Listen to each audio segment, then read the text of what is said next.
Selamat datang di ulasan Makarezo Project. Pada edisi kali ini kita akan membahas sebuah keputusan bersejarah Mahkamah Konstitusi penghapusan pasal 222 Undang-Undang Pemilu yang menetapkan syarat presidensial threshold minimal 20% didukung dari partai politik atau DPR untuk pengajuan calon presiden. Putusan ini menjadi tonggak baru bagi demokrasi Indonesia yang sebelumnya terbelenggu oleh aturan ini selama bertahun-tahun. Siapa?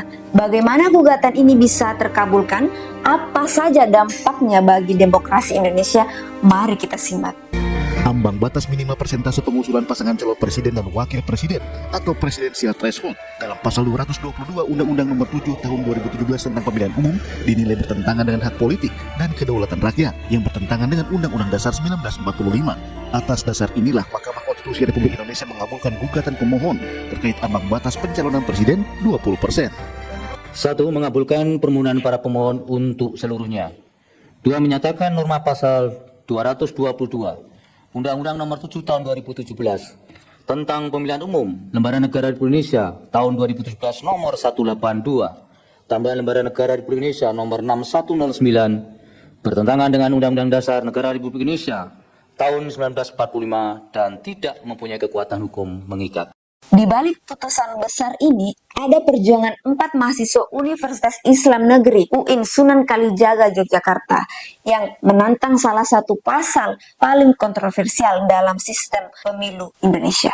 4 mahasiswa Fakultas Syariah dan Hukum UIN Sunan Kalijaga yang tergabung dalam Komunitas Pemerhati Konstitusi atau KPK mengambil langkah berani dengan menggugat pasal 222 ini ke Mahkamah Konstitusi.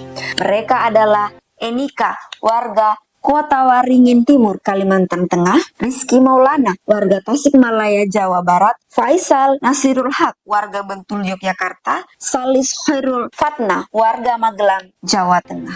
Keempatnya merupakan mahasiswa tingkat akhir di Fakultas Syariah dan Hukum UIN Sunan Kalijaga Yogyakarta. Meski sempat pesimis, gugatan Enika dan rekan-rekannya akhirnya dikabulkan MK pada Kamis 2 Januari kemarin. Mahasiswa ini merasa bahwa aturan presidensial threshold tidak hanya membatasi hak mereka sebagai pemilih, tetapi juga menciptakan ketimpangan dalam demokrasi. Dalam gugatan mereka, para mahasiswa ini menyoroti kerugian konstitusional yang ditimbulkan oleh aturan presidensial threshold.